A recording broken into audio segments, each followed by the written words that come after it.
Tonight you are exactly where you need to be. You've found your way to a quiet little corner of the night, where the world slows down, the stars begin to whisper, and soft stories drift like moonlight through the dark. I'm so glad you're here. Before we begin tonight's story, I just want to gently ask, if you find comfort in these bedtime moments, it would mean the world if you'd take a second to like this video, subscribe, or even share it with someone else who could use a little peace. Your support helps keep this cozy space glowing night after night. Now settle in, let the day melt away, and let's begin.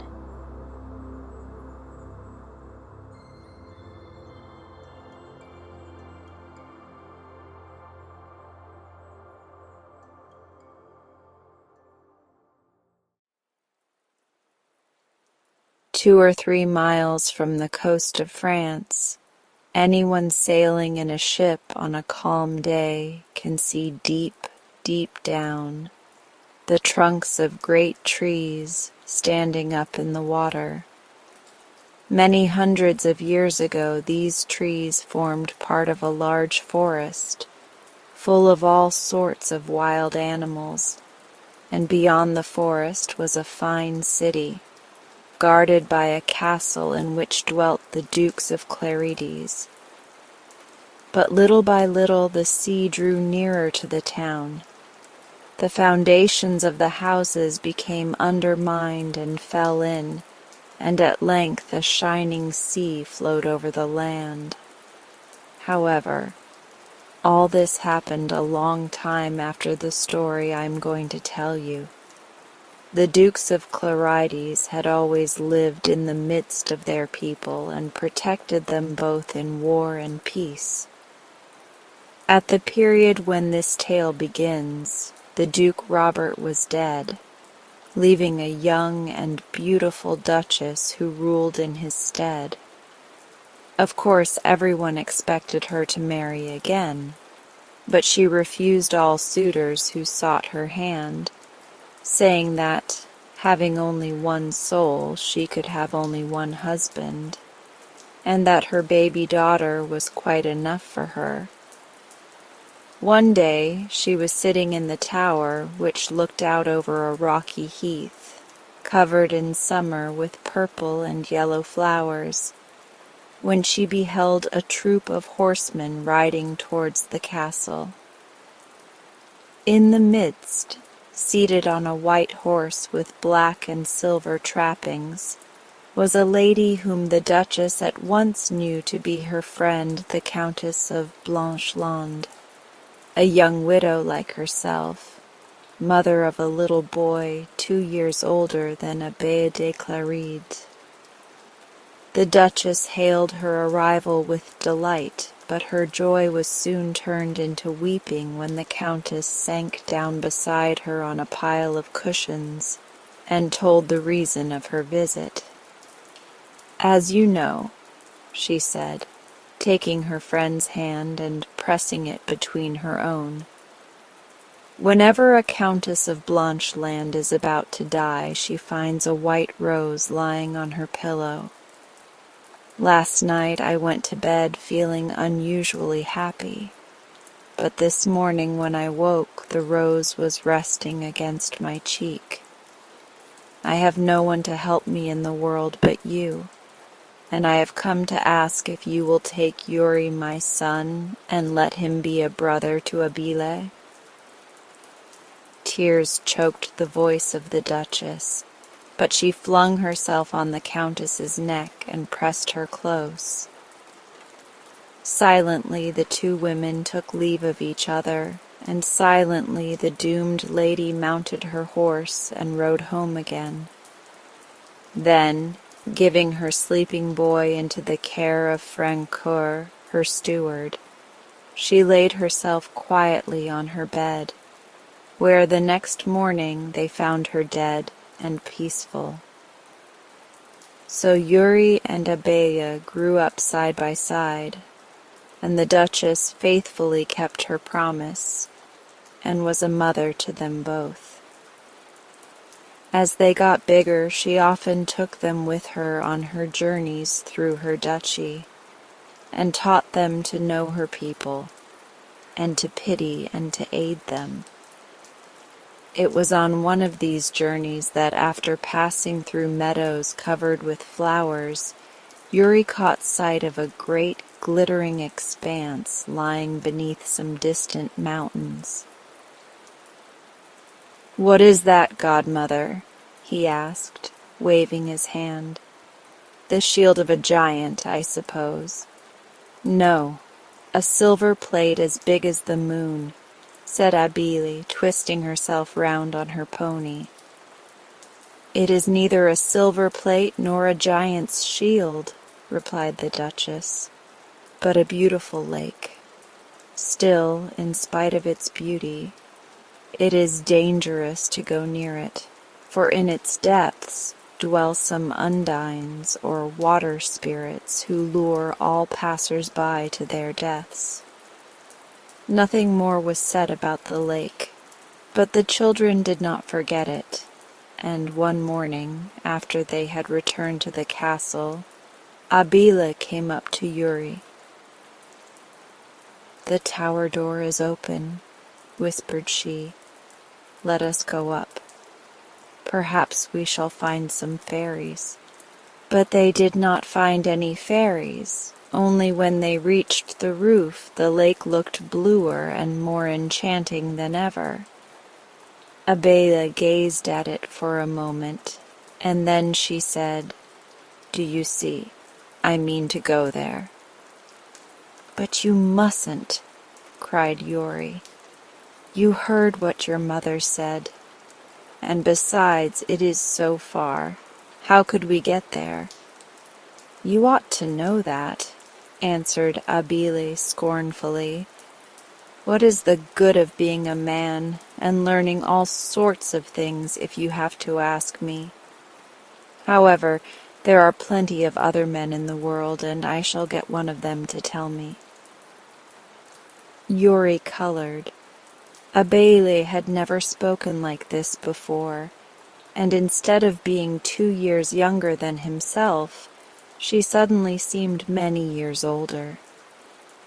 She stood with her mocking eyes fixed on him, till he grew angry at being outdone by a girl, and taking her hand, he said boldly, "Very well, we will both go to the lake."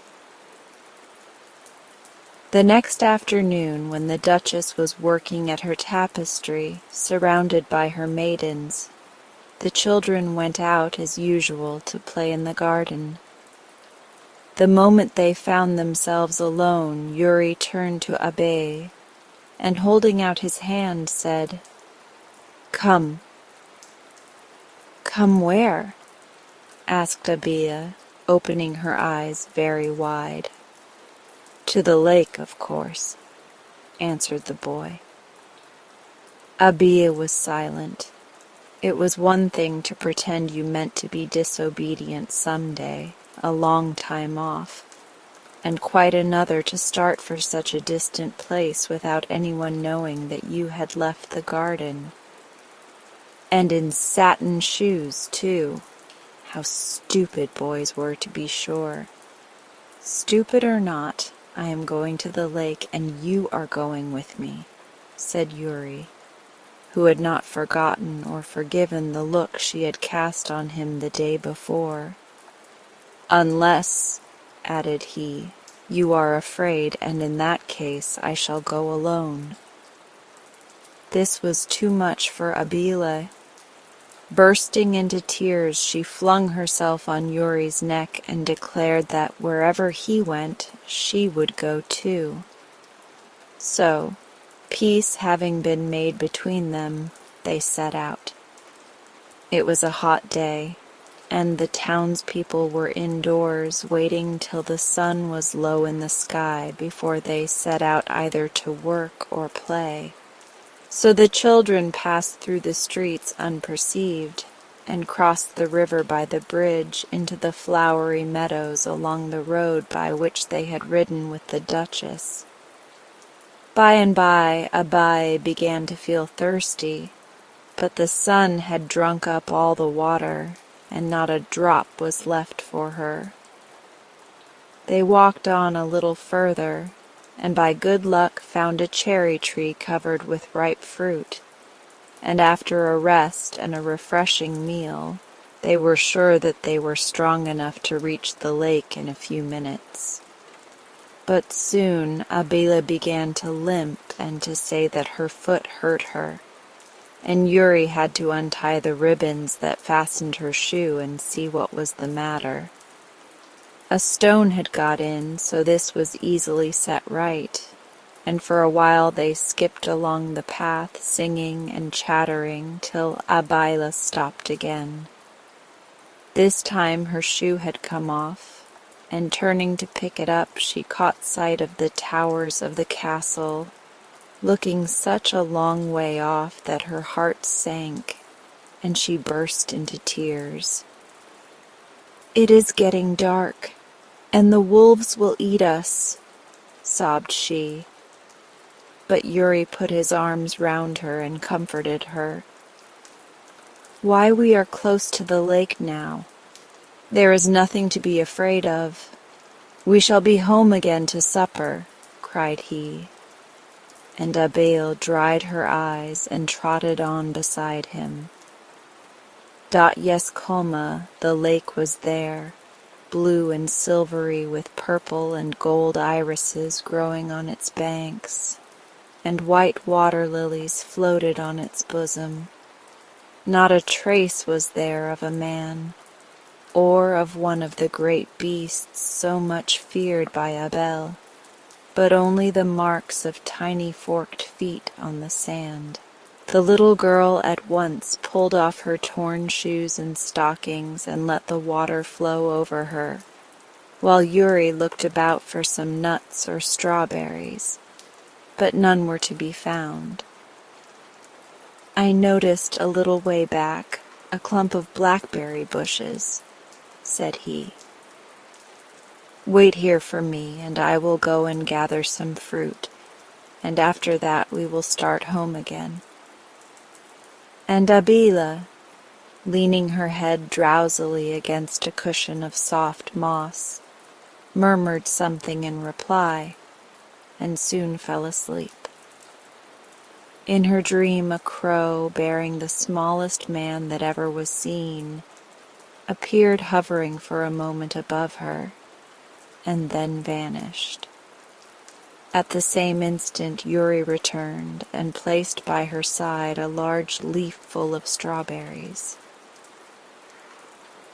"It is a pity to wake her just yet," thought he, and wandered off beyond a clump of silvery willows to a spot from which he could get a view of the whole lake. In the moonlight, the light mist that hung over the surface made it look like fairyland.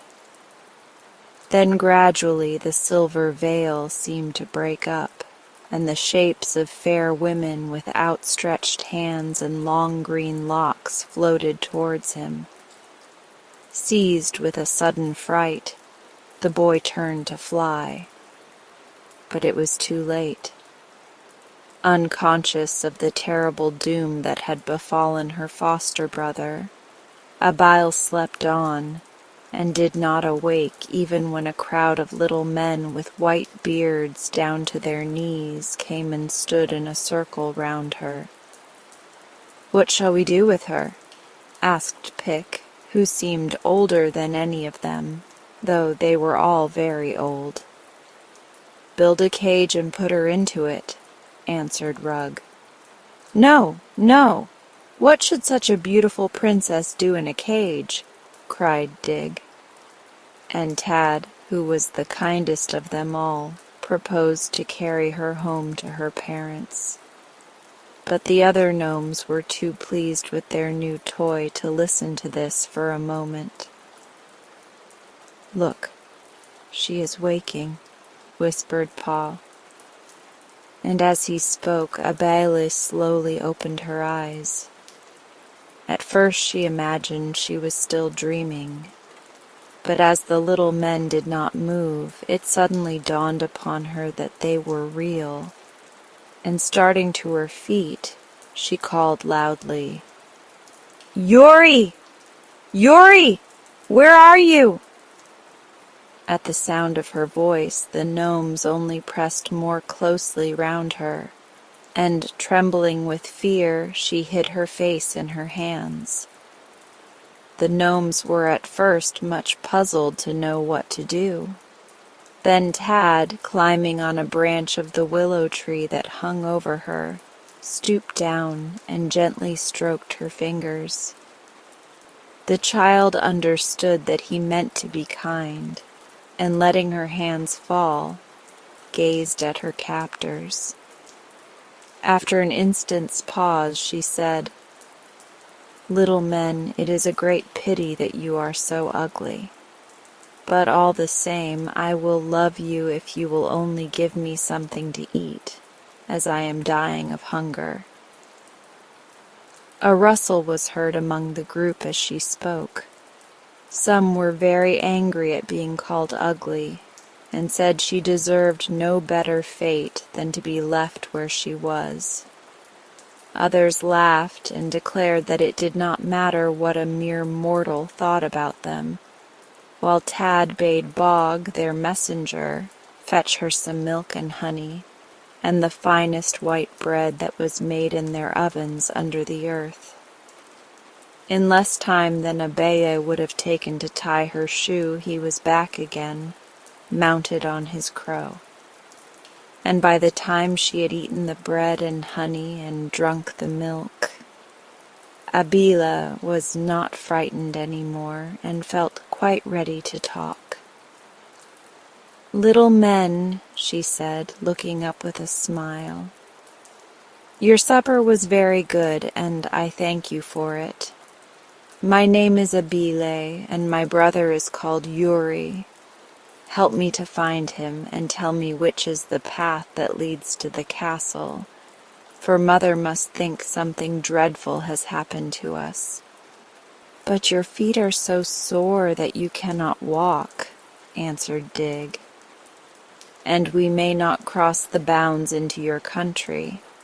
The best we can do is to make a litter of twigs and cover it with moss, and we will bear you into the mountains and present you to our king."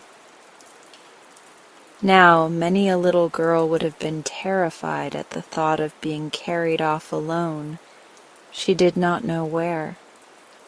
But Abeye, when she had recovered from her first fright, was pleased at the notion of her strange adventure. How much she would have to tell her mother and Yuri on her return. Probably they would never go inside a mountain if they lived to be 100. So she curled herself comfortably on her nest of moss and waited to see what would happen. Up and up and up they went, and by Abeye fell asleep again, and did not wake till the sun was shining. Up and up and up, for the little men could only walk very slowly, though they could spring over rocks quicker than any mortal.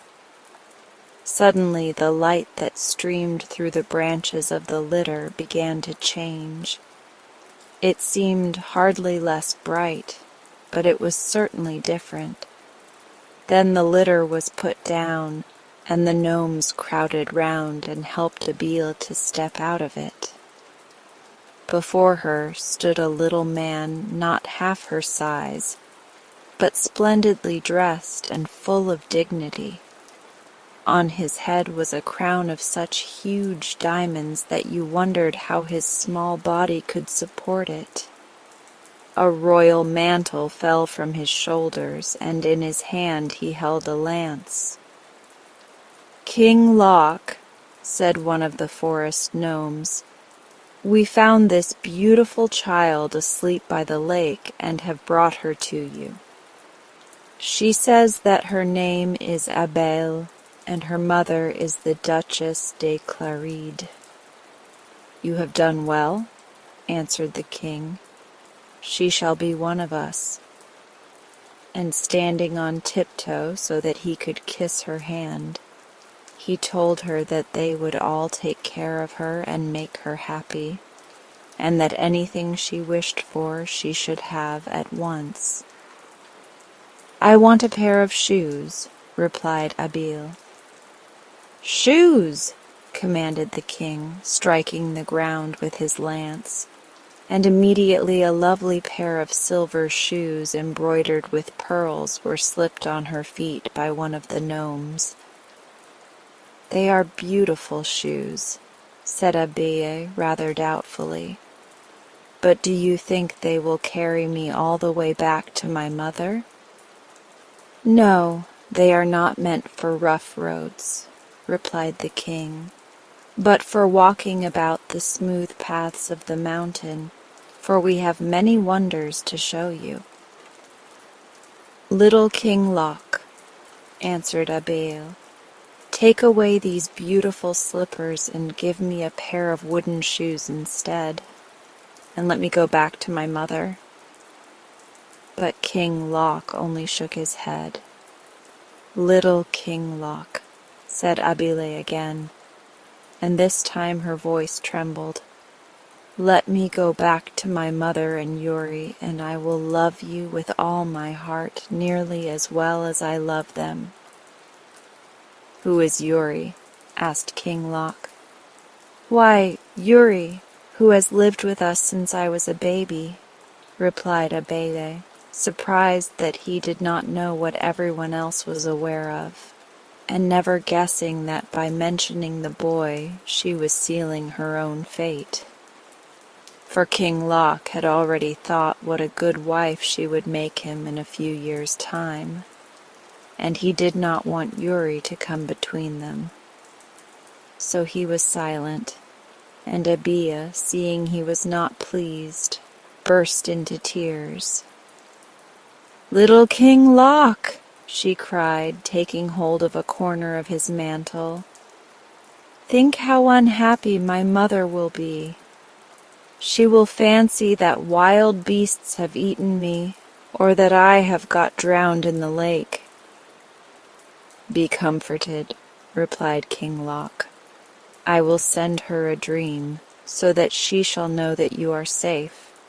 At this, Abea's sad face brightened.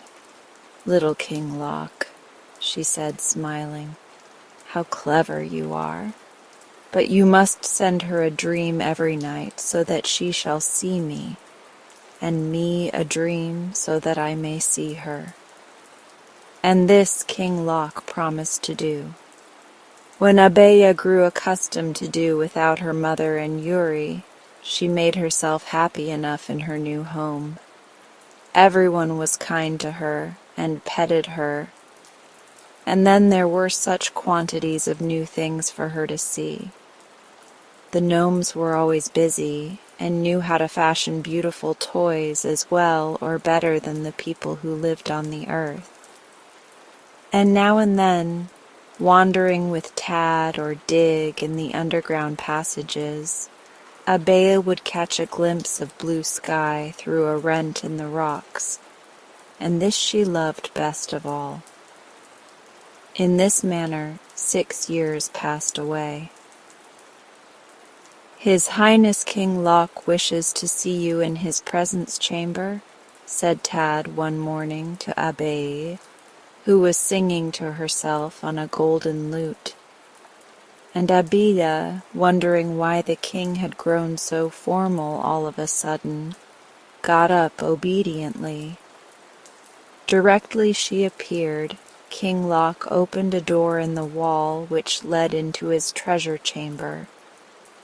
Abede had never been there before, and was amazed at the splendid things heaped up before her. Gold, Jewels, brocades, carpets lay round the walls, and she walked about examining one glittering object after another, while King Loc mounted a throne of gold and ivory at one end of the hall and watched her. "Choose whatever you wish," he said at last. A necklace of most lovely pearls was hanging from the wall, and after hesitating for a moment between that and a circlet of diamonds and sapphires, Abela stretched up her hand towards it. But before she touched it, her eyes lighted on a tiny piece of sky visible through a crack of the rock, and her hand dropped by her side. "Little King Loc, let me go up to the earth once again," she said. Then King Loc made a sign to the treasurer, who opened a coffer full of nothing but precious stones, larger and more dazzling than were worn by any earthly monarch. "Choose what you will, Abela," whispered King Loc, but Abela only shook her head. "A drop of dew in the garden at Clarida's is brighter to me than the best of those diamonds," she answered, "and the bluest of the stones are not as blue as the eyes of Yori." And as she spoke, a sharp pain ran through the heart of King Loc. For an instant he said nothing. Then he lifted his head and looked at her. "Only those who despise riches should possess them. Take this crown. From henceforth you are the princess of the gnomes." During 30 days, no work was done in those underground regions, for a feast was held in honor of the new princess. At the end of that period, the king appeared before Abe, clad in his most splendid garments, and solemnly asked her to be his wife. "Little King Loc," answered the girl, "I love you as you are, for your goodness and kindness to me, but never, never can I love you as anything else." The king sighed. It was only what he had expected. Still, his disappointment was great, though he tried bravely to hide it, and even to smile as he said, "Then, Abbé, will you promise me one thing? If there should come a day when you find that there is somebody whom you could love, will you tell me?" And in her turn, Abbé promised. After this, in spite of the fact that everyone was just as kind to her as before, Abe was no longer the merry child who passed all her days playing with the little gnomes. People who dwell under the earth grow up much faster than those who live on its surface, and at 13 the girl was already a woman. Besides, King Loc's words had set her thinking. She spent many hours by herself, and her face was no longer round and rosy, but thin and pale. It was in vain that the gnomes did their best to entice her into her old games. They had lost their interest, and even her lute lay unnoticed on the ground. But one morning a change seemed to come over her. Leaving the room hung with beautiful silks, where she usually sat alone, she entered the king's presence, and taking his hand, she led him through long corridors till they came to a place where a strip of blue sky was to be seen. "Little King Loc," she said, turning her eyes upon him, "let me behold my mother again, or I shall surely die." Her voice shook, and her whole body trembled. Even an enemy might have pitied her, but the king, who loved her, answered nothing. All day long, Abiel stayed there, watching the light fade and the sky grow pale. By and by the stars came out, but the girl never moved from her place. Suddenly a hand touched her. She looked around with a start, and there was King Loc, covered from head to foot in a dark mantle, holding another over his arm. "Put on this and follow me," was all he said. But Abida somehow knew that she was going to see her mother. On and on and on they went, through passages where Abia had never been before, and at length she was out in the world again. Oh, how beautiful it all was! How fresh was the air, and how sweet was the smell of the flowers! She felt as if she should die with joy, but at that moment King Loc lifted her off the ground and, tiny though he was, carried her quite easily across the garden and through an open door into the silent castle. "Listen, Abil," he whispered softly. "You have guessed where we are going, and you know that every night I send your mother a vision of you, and she talks to it in her dream and smiles at it. Tonight it will be no vision she sees, but you yourself. Only remember that if you touch her or speak to her, my power is lost, and never more will she behold either you or your image." By this time they had reached the room which Abila knew so well, and her heart beat violently as the gnome carried her over the threshold. By the light of a lamp hanging over the bed, Abiel could see her mother, beautiful still, but with a face that had grown pale and sad. As she gazed, the sadness vanished, and a bright smile came in its stead. Her mother's arms were stretched out towards her, and the girl, her eyes filled with tears of joy, was stooping to meet them, when King Loc hastily snatched her up and bore her back to the realm of the gnomes.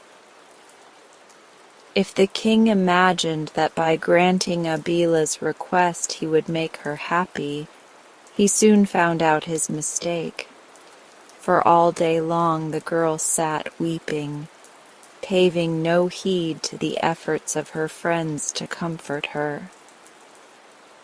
"Tell me what is making you so unhappy," said King Loc at last, and Abaya answered, "Little King Loc, and all my friends here, you are so good and kind that I know that you are miserable when I am in trouble. I would be happy if I could, but it is stronger than I. I am weeping because I shall never see again Yuri de Blancheland, whom I love with all my heart. It is a worse grief than parting with my mother, for at least I know where she is and what she is doing, while, as for Yuri, I cannot tell if he is dead or alive." The gnomes were all silent. Kind as they were not mortals, and had never felt either great joys or deep sorrows. Only King Loc dimly guessed at something of both, and he went away to consult an old, old gnome, who lived in the lowest depth of the mountain, and had spectacles of every sort that enabled him to see all that was happening, not only on the earth, but under the sea. Nur, for such was his name, tried many of these spectacles before he could discover anything about Yuri de Blancheland. "There he is!" he cried at last. "He is sitting in the palace of the Undines, under the great lake. But he does not like his prison, and longs to be back in the world, doing great deeds." It was true. In the 7 years that had passed since he had left the castle of Clarides to go with Abele to the Blue Lake, Yuri in his turn had become a man. The older he grew, the more weary he got of the petting and spoiling he received at the hands of the green-haired maidens, till one day he flung himself at the feet of the Undine Queen and implored permission to return to his old home. The Queen stooped down and stroked his hair. "We cannot spare you," she murmured gently. "Stay here and you shall be king and marry me." "But it is Abele I want to marry," said the youth boldly. But he might as well have talked to the winds, for at last the Queen grew angry and ordered him to be put in a crystal cage which was built for him round a pointed rock. It was here that King Loc, aided by the spectacles of Nur, found him after many weeks' journey. As we know, the gnomes walk slowly, and the way was long and difficult. Luckily, before he started, he had taken with him his magic ring, and the moment it touched the wall, the crystal cage split from top to bottom. "Follow that path, and you will find yourself in the world again," he said to Yuri, and without waiting to listen to the young man's thanks, set out on the road he had come. "Bog!" he cried to the little man on the crow who had ridden to meet him. "Hasten to the palace and inform the Princess Abele that Yuri de Blanchelande, for 7 years a captive in the kingdom of the Undines, has now returned to the castle of Clarides." The first person whom Yuri met as he came out of the mountain was the tailor who had made all his clothes from the time that he came to live at the castle. Of this old friend, who was nearly beside himself with joy at the sight of the little master lost for so many years, the Count begged for news of his foster mother and Abele. "Alas, my lord, where can you have been that you do not know that the Princess Abele was carried off by the gnomes on the very day that you disappeared yourself? At least, so we guess. Ah, that day has left many a mark on our Duchess. Yet she is not without a gleam of hope that her daughter is living yet, for every night the poor mother is visited by a dream which tells her all that the princess is doing." The good man went on to tell of all the changes that 7 years had brought about in the village, but Yuri heard nothing that he said, for his mind was busy with thoughts of Abele.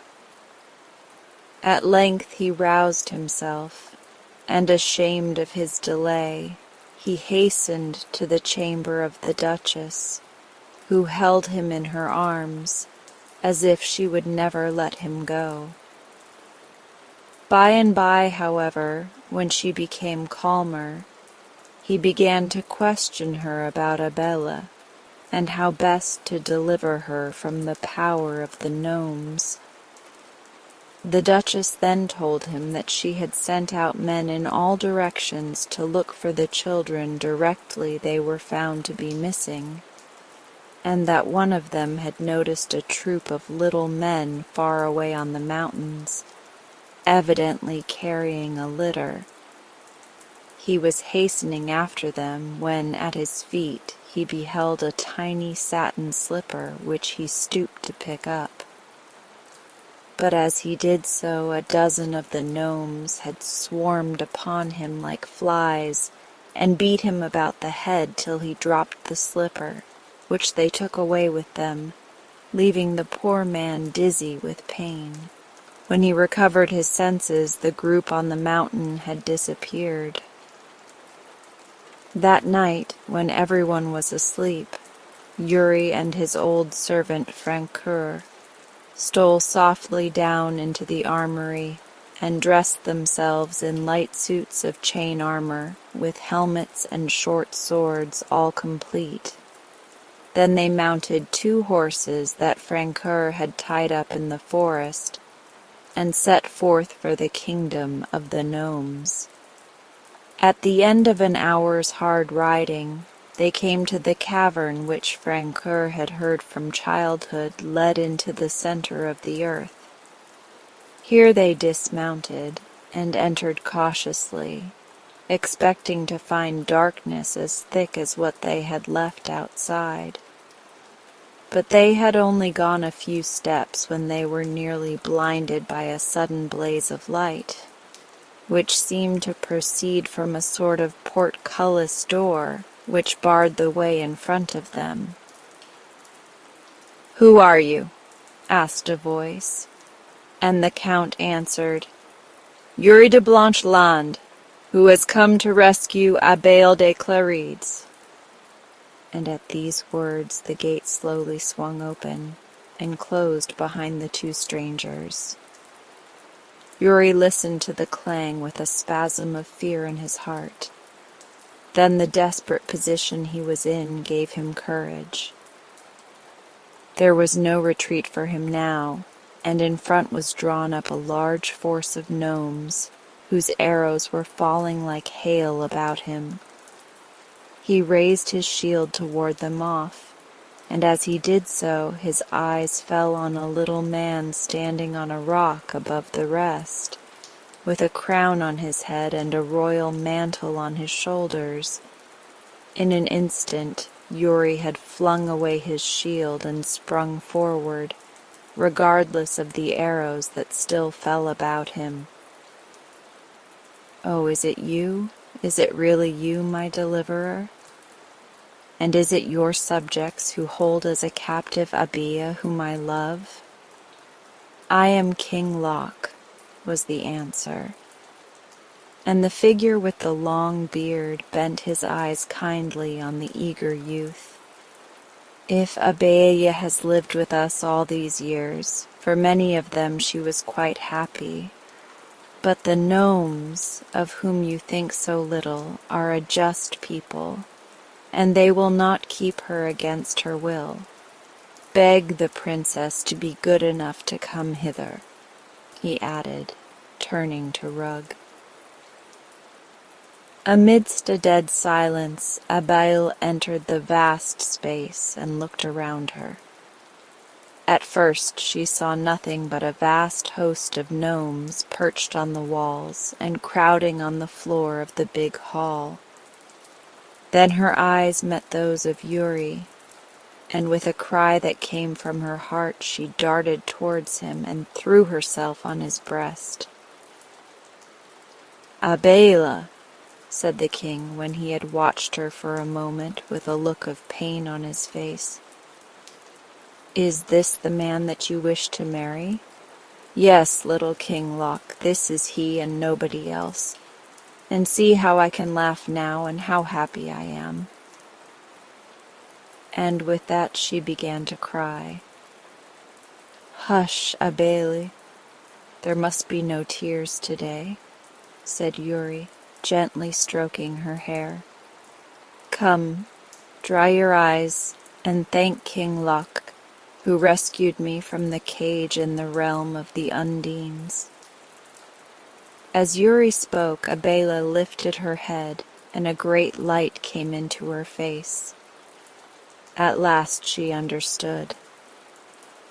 "You did that for me?" she whispered.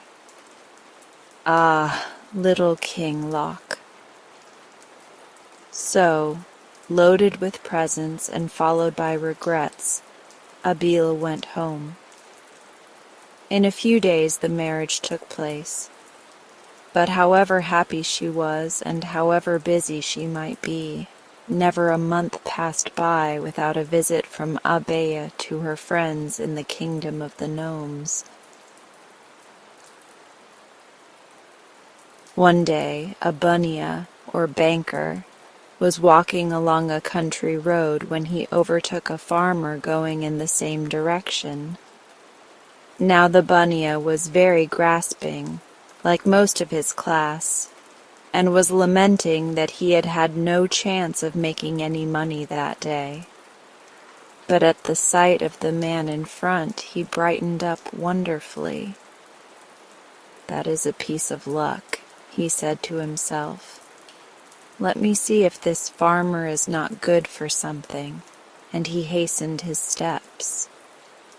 After they had bid one another good day very politely, the bunya said to the farmer, "I was just thinking how dull I felt when I beheld you. But since we are going the same way, I shall find the road quite short in such agreeable company." "With all my heart," replied the farmer, "but what shall we talk about? A city man like you will not care to hear about cattle and crops." "Oh," said the bunya, "I'll tell you what we will do. We will each tell the other the wildest tale we can imagine, and he who first throws doubt on the other's story shall pay him 100 rupees. To this the farmer agreed, and begged the bunya to begin, as he was the bigger man of the two, and privately he made up his mind that, however improbable it might be, nothing should induce him to hint that he did not believe in the bunya's tale. Thus, politely pressed, the great man started. "I was going along this road one day, when I met a merchant traveling with a great train of camels laden with merchandise." "Very likely," murmured the farmer. "I've seen that kind of thing myself." "No less than 101 camels," continued the bunya, "all tied together by their nose strings, nose to tail, and stretching along the road for almost half a mile. Well," said the farmer, "well, a kite swooped down on the foremost camel and bore him off, struggling, into the air, and by reason of them all being tied together, the other 100 camels had to follow, amazing the strength of that kite," said the farmer. "But, well, yes, doubtless, yes, well, 101 camels, and what did he do with them?" "You doubt it?" demanded the bunya. "Not a bit," said the farmer heartily. "Well," continued the bunya, "it happened that the princess of a neighboring kingdom was sitting in her private garden, having her hair combed by her maid, and she was looking upward with her head thrown back, whilst the maid tugged away at the comb, when that wretched kite with its prey went soaring overhead. And as luck would have it, the camels gave an extra kick just then. The kite lost his hold, and the whole 101 camels dropped right into the princess's left eye." "Poor thing," said the farmer. "It's so painful having anything in one's eye." "Well," said the bunya, who was now warming to his task. The princess shook her head and sprang up, clapping her hand on her eye. "Oh dear," she cried, "I've got something in my eye, and how it does smart." "It always does," observed the farmer. "Perfectly true. Well, what did the poor thing do?" At the sound of her cries, the maid came running to her assistance. "Let me look," said she, and with that she gave the princess's eyelid a twitch, and out came a camel, which the maid put in her pocket. "Ah!" grunted the farmy, and then she just twisted up the corner of her headcloth and fished 100 more of them out of the princess's eye, and popped them all into her pocket with the other. Here the bunya gasped as one who is out of breath, but the farmer looked at him slowly, "Well," said he, "I can't think of anything more now," replied the bunya. "Besides, that is the end. What do you say to it?" "Wonderful," replied the farmer, and no doubt perfectly true. "Well, it is your turn," said the bunya. "I am so anxious to hear your story. I am sure it will be very interesting." "Yes, I think it will," answered the farmer, and he began. "My father was a very prosperous man. 5 cows he had, and 3 yoke of oxen, and half a dozen buffaloes, and goats in abundance. But of all his possessions, the thing he loved best was a mare. A well-bred mare she was. Oh, a very fine mare." "Yes, yes," interrupted the bunya. "Get on." "I'm getting on," said the farmer. "Don't you hurry me."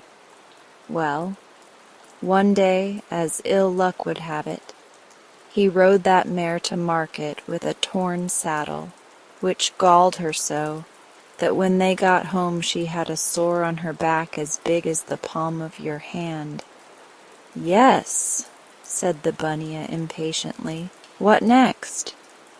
"It was June," said the farmer, "and you know how, in June, the air is full of dust storms with rain at times.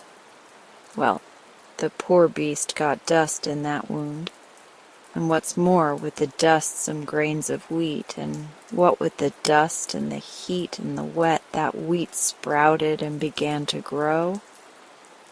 Wheat does when it gets a fair chance," said the bunya. "Yes, and the next thing we knew was that there was a crop of wheat on that horse's back as big as anything you ever saw in a 100-acre field, and we had to hire 20 men to reap it." "One generally has to hire extra hands for reaping," said the bunya. "And we got 400 mons of wheat off that mare's back," continued the farmer. "A good crop," murmured the bunya.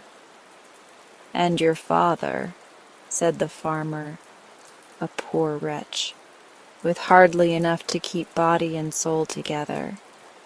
The bunya snorted, but was silent, came to my father, and he said, putting his hands together as humble as could be. The bunya here flashed a furious glance at his companion, but bit his lips and held his peace. "I haven't tasted food for a week. Oh, great master, let me have the loan of 16 mons of wheat from your store, and I will repay you." "Certainly, neighbor," answered my father. "Take what you need and repay it as you can." "Well?" demanded the bunya with fury in his eye.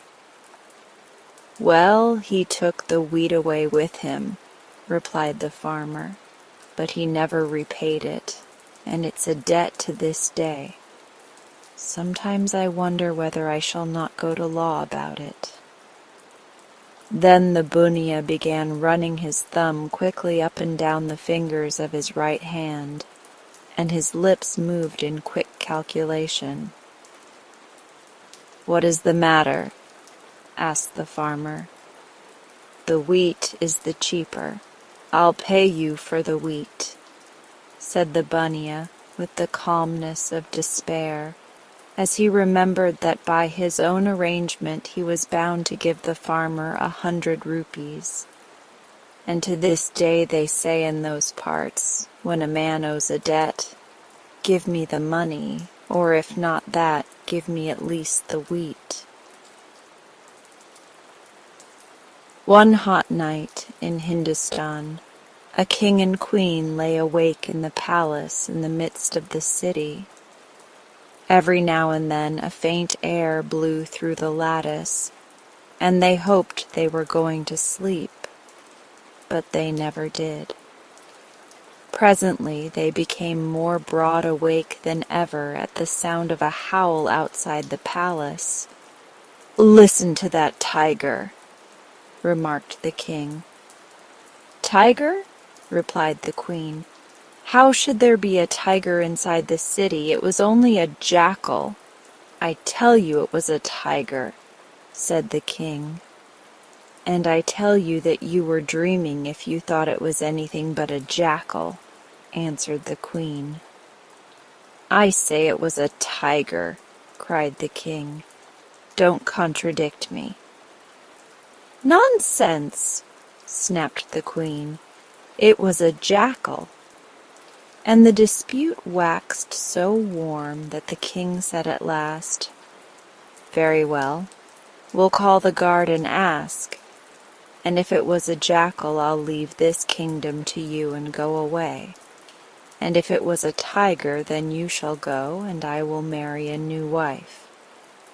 "As you like," answered the queen. "There isn't any doubt which it was." So the king called the two soldiers who were on guard outside and put the question to them.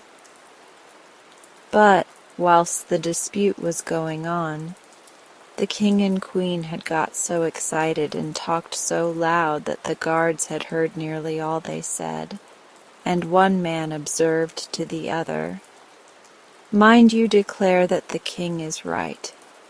It certainly was a jackal, but if we say so, the king will probably not keep his word about going away, and we shall get into trouble, so we had better take his side."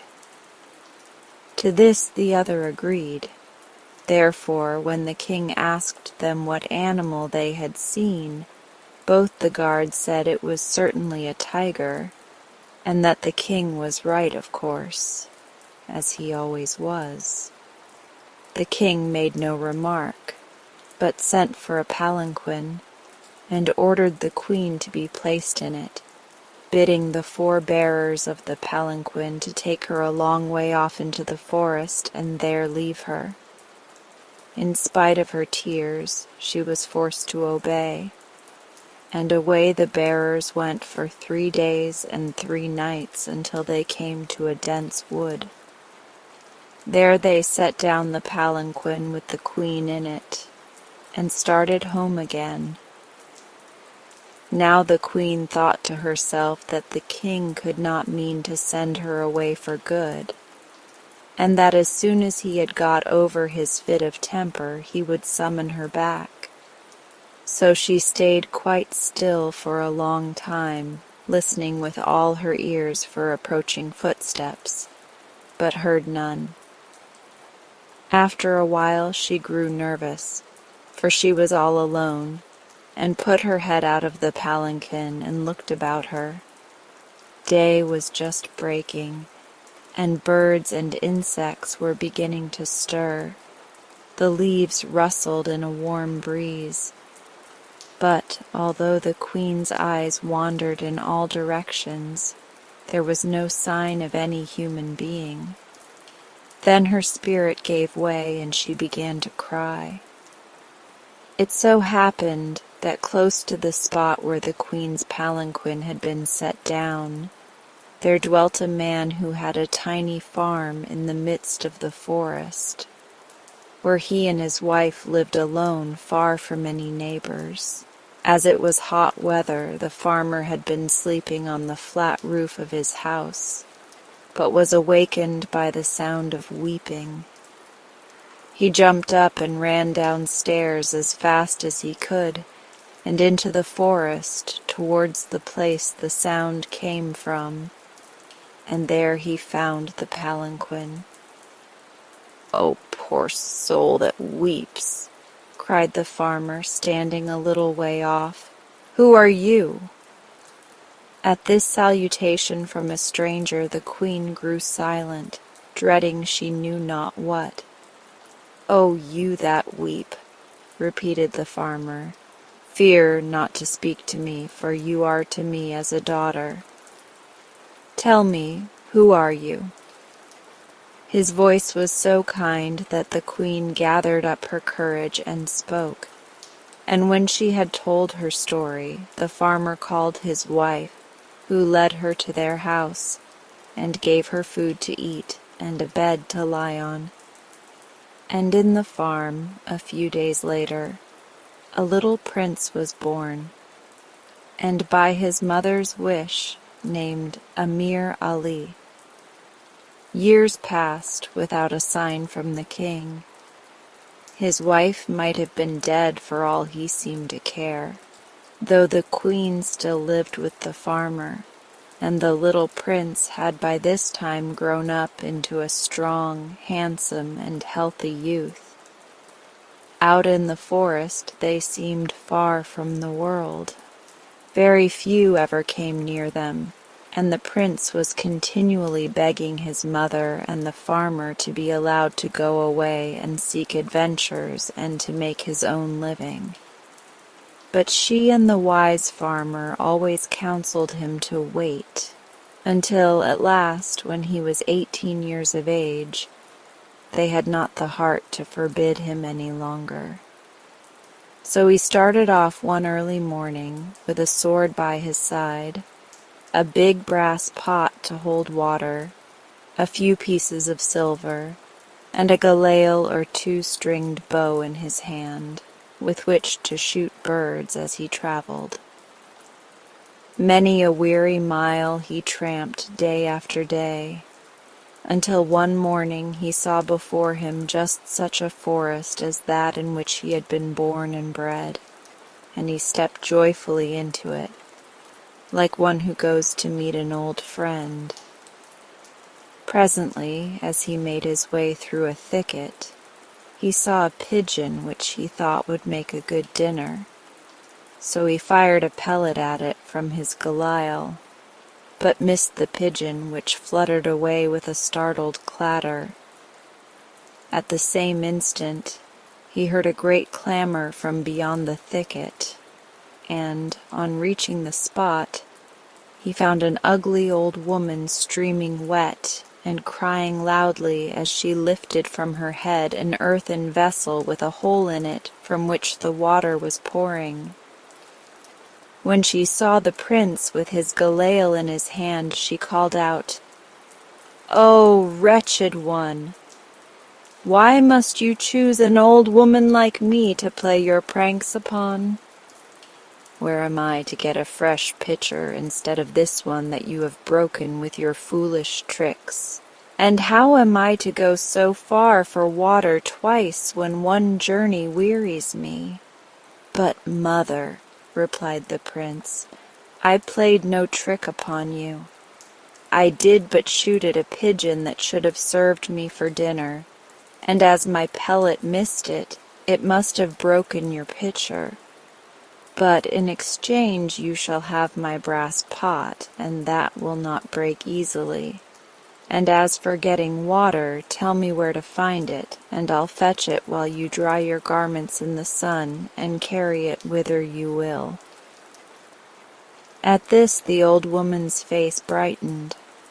She showed him where to seek the water, and when he returned a few minutes later with his pot filled to the brim, she led the way without a word, and he followed.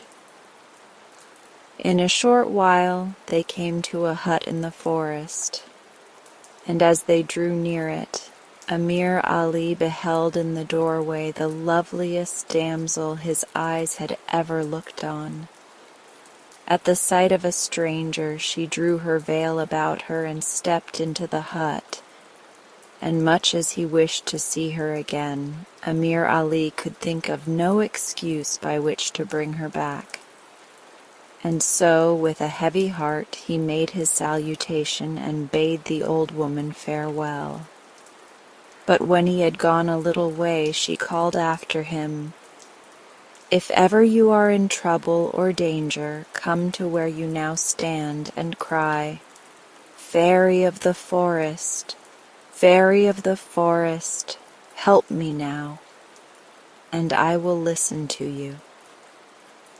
The prince thanked her and continued his journey, but he thought little of the old woman's saying, and much of the lovely damsel.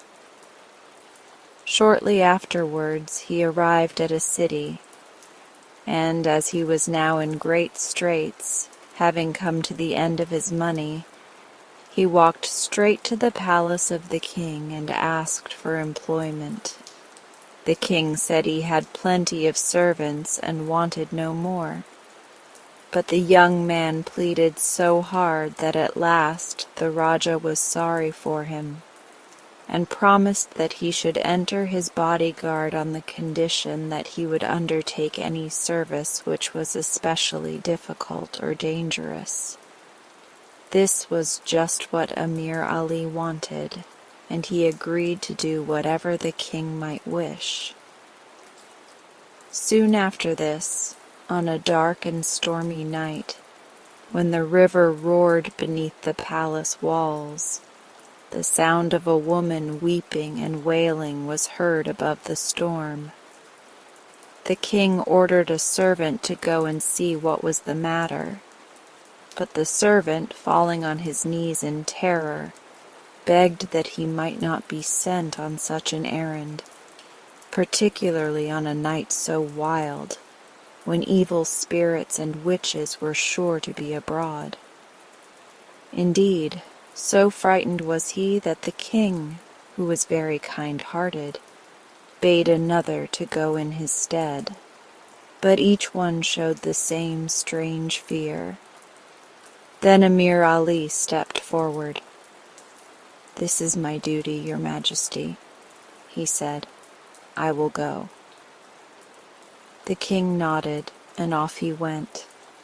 The night was as dark as pitch, and the wind blew furiously and drove the rain in sheets into his face.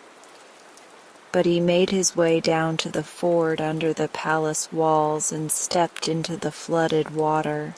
Inch by inch, and foot by foot he fought his way across, now nearly swept off his feet by some sudden swirl or eddy, now narrowly escaping being caught in the branches of some floating tree that came tossing and swinging down the stream. At length he emerged, panting and dripping wet, on the other side. Close by the bank stood a gallows, and on the gallows hung the body of some evildoer, whilst from the foot of it came the sound of sobbing that the king had heard. Amir Ali was so grieved for the one who wept there that he thought nothing of the wildness of the night or of the roaring river. As for ghosts and witches, they had never troubled him. So he walked up towards the gallows where crouched the figure of the woman. "What ails you?" he said. Now the woman was not really a woman at all, but a horrid kind of witch who really lived in Witchland and had no business on earth.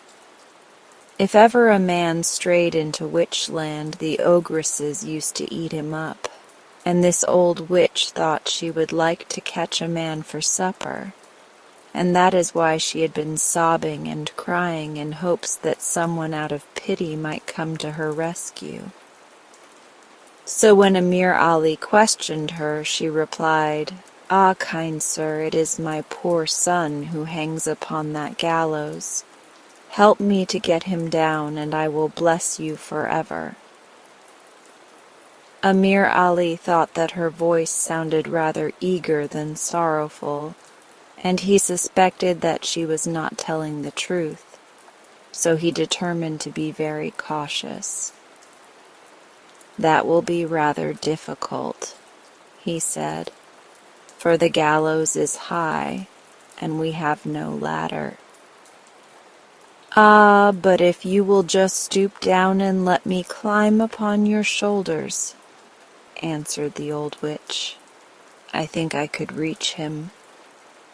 And her voice now sounded so cruel that Amir Ali was sure that she intended some evil. But he only said, "Very well, we will try." With that he drew his sword, pretending that he needed it to lean upon, and bent so that the old woman could clamber onto his back, which she did very nimbly. Then, suddenly, he felt a noose slipped over his neck, and the old witch sprang from his shoulders onto the gallows, crying, "Now, foolish one, I have got you, and will kill you for my supper." But Amir Ali gave a sweep upwards with his sharp sword to cut the rope that she had slipped round his neck, and not only cut the cord, but cut also the old woman's foot as it dangled above him. And with a yell of pain and anger she vanished into the darkness. Amir Ali then sat down to collect himself a little, and felt upon the ground by his side an anklet that had evidently fallen off the old witch's foot. This he put into his pocket, and as the storm had by this time passed over, he made his way back to the palace. When he had finished his story, he took the anklet out of his pocket and handed it to the king, who, like everyone else, was amazed at the glory of the jewels which composed it. Indeed, Amir Ali himself was astonished, for he had slipped the anklet into his pocket in the dark and had not looked at it since. The king was delighted at its beauty, and having praised and rewarded Amir Ali, he gave the anklet to his daughter, a proud and spoiled princess.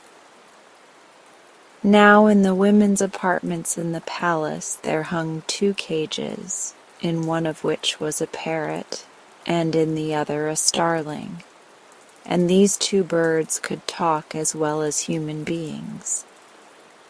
They were both pets of the princess, who always fed them herself, and the next day, as she was walking grandly about with her treasure tied round her ankle, she heard the starling say to the parrot, "Oh, Tote," that was the parrot's name, "how do you think the princess looks in her new jewel?"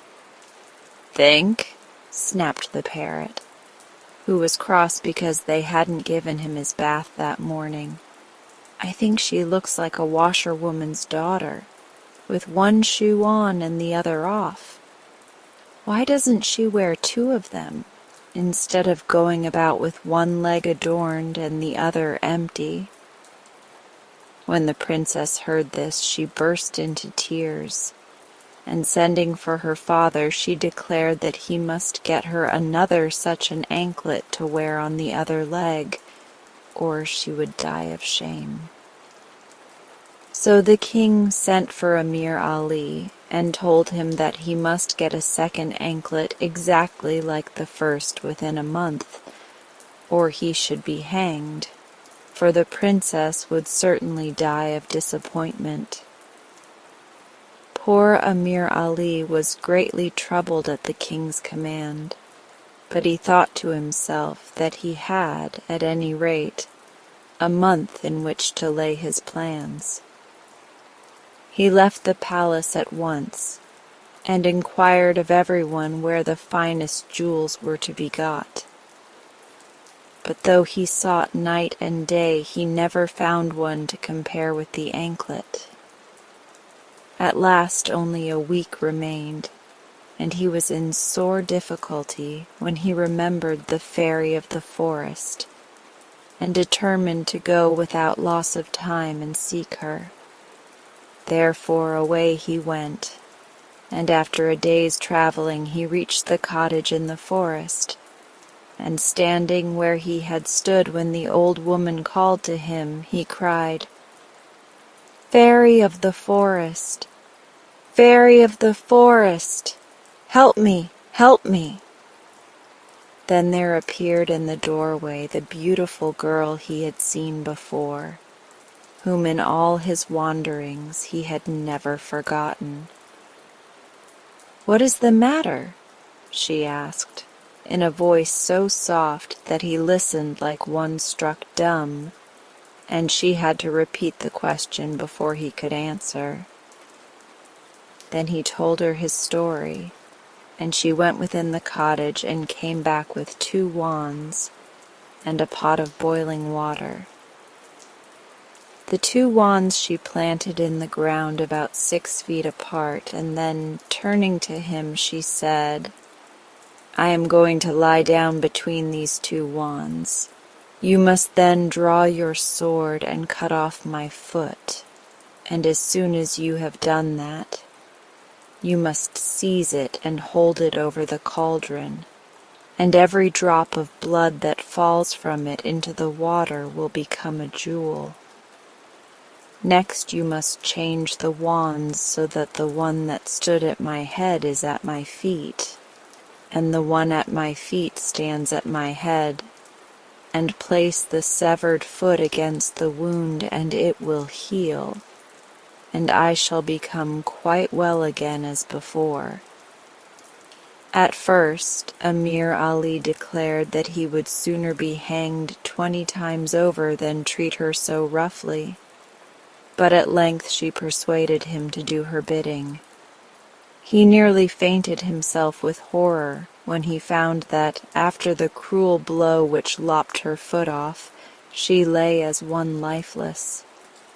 But he held the severed foot over the cauldron, and as drops of blood fell from it, and he saw each turn in the water into shining gems, his heart took courage. Very soon there were plenty of jewels in the cauldron, and he quickly changed the wands, placed the severed foot against the wound, and immediately the 2 parts became one as before. Then the maiden opened her eyes, sprang to her feet, and drawing her veil about her, ran into the hut and would not come out or speak to him any more. For a long while he waited, but as she did not appear, he gathered up the precious stones and returned to the palace.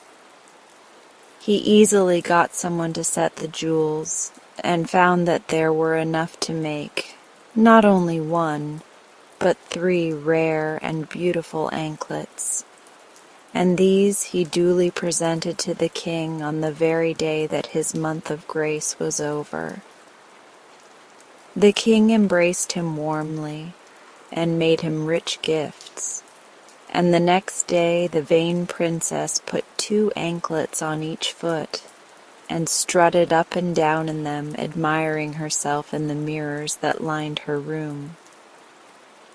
"Oh, Tote," asked the starling, "how do you think our princess looks now in these fine jewels?" "Ugh," growled the parrot, who was really always cross in the mornings and never recovered his temper until after lunch. "She's got all her beauty at one end of her now. If she had a few of those fine gewgaws round her neck and wrists she would look better. But now, to my mind, she looks more than ever like the washerwoman's daughter dressed up. Poor princess. She wept and stormed and raved until she made herself quite ill, and then she declared to her father that, unless she had bracelets and necklace to match the anklets, she would die." Again the king sent for Amir Ali, and ordered him to get a necklace and bracelets to match those anklets within a month, or be put to a cruel death. And again Amir Ali spent nearly the whole month searching for the jewels, but all in vain. At length he made his way to the hut in the forest, and stood and cried, "Fairy of the forest, Fairy of the forest, help me, help me." Once more the beautiful maiden appeared at his summons and asked what he wanted. And when he had told her, she said he must do exactly as he had done the first time, except that now he must cut off both her hands and her head. Her words turned Amir Ali pale with horror, but she reminded him that no harm had come to her before, and at last he consented to do as she bade him.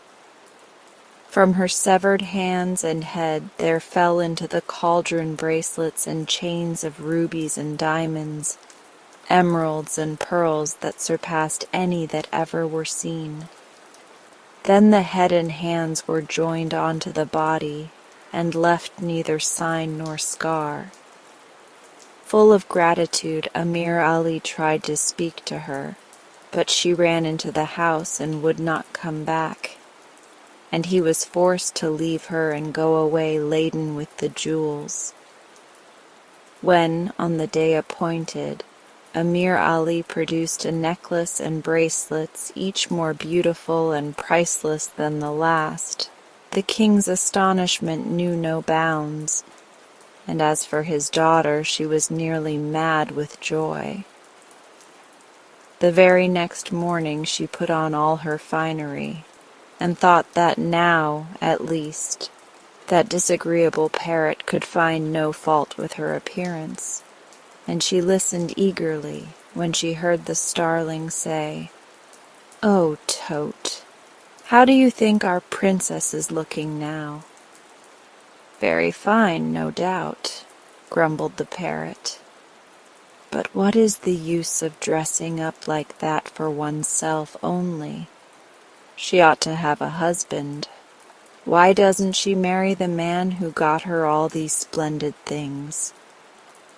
Then the princess sent for her father and told him that she wished to marry Amir Ali.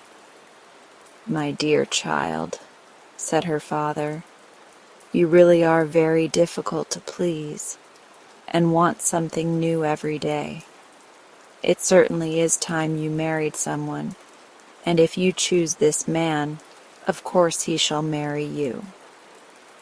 So the king sent for Amir Ali and told him that within a month he proposed to do him the honor of marrying him to the princess and making him heir to the throne.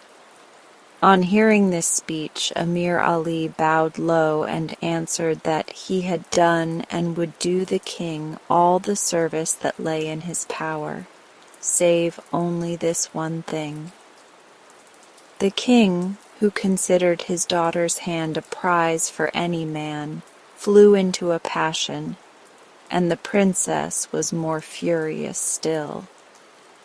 Amir Ali was instantly thrown into the most dismal prison that they could find, and ordered to be kept there until the king had time to think in what way he should be put to death. Meanwhile, the king determined that the princess ought in any case to be married without delay, so he sent forth heralds throughout the neighboring countries, proclaiming that on a certain day any person fitted for a bridegroom and heir to the throne should present himself at the palace. When the day came, all the court were gathered together, and a great crowd assembled of men, young and old, who thought that they had as good a chance as anyone else to gain both the throne and the princess. As soon as the king was seated, he called upon an usher to summon the first claimant. But just then, a farmer who stood in front of the crowd cried out that he had a petition to offer. "Well, hasten then," said the king. "I have no time to waste." "Your Majesty," said the farmer, "has now lived and administered justice long in this city, and will know that the tiger who is king of beasts hunts only in the forest, whilst jackals hunt in every place where there is something to be picked up. What is all this? What is all this?" asked the king. "The man must be mad." "No, your Majesty," answered the farmer. "I would only remind your Majesty that there are plenty of jackals gathered today to try and claim your daughter and kingdom. Every city has sent them, and they wait hungry and eager. But do not, O king, mistake or pretend again to mistake the howl of a jackal for the hunting cry of a tiger." The king turned first red and then pale. "There is," continued the farmer, "a royal tiger bred in the forest who has the first and only true claim to your throne." "Where? What do you mean?" stammered the king, growing pale as he listened. "In prison," replied the farmer. "If your majesty will clear this court of the jackals, I will explain." "Clear the court," commanded the king, and very unwillingly the visitors left the palace. "Now tell me what riddle this is," said he. Then the farmer told the king and his ministers how he had rescued the queen and brought up Amir Ali, and he fetched the old queen herself, whom he had left outside. At the sight of her the king was filled with shame and self-reproach, and wished he could have lived his life over again, and not have married the mother of the proud princess, who caused him endless trouble until her death. "My day is past," said he, and he gave up his crown to his son Amir Ali, who went once more and called to the forest fairy to provide him with a queen to share his throne. "There is only one person I will marry," said he, and this time the maiden did not run away, but agreed to be his wife. So the two were married without delay, and lived long and reigned happily. As for the old woman whose pitcher Amir Ali had broken, she was the forest maiden's fairy godmother, and when she was no longer needed to look after the girl, she gladly returned to fairyland. The old king has never been heard to contradict his wife any more. If he even looks as if he does not agree with her, she smiles at him and says, "Is it the tiger then, or the jackal?" And he has not another word to say.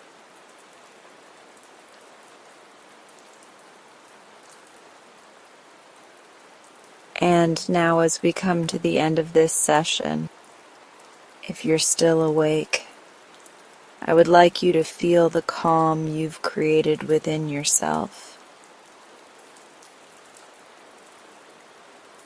You've given your mind and body such a beautiful gift, a moment to simply be. Let that sense of peace stay with you as you move through the rest of your night. If you'd like, you can stay here a little longer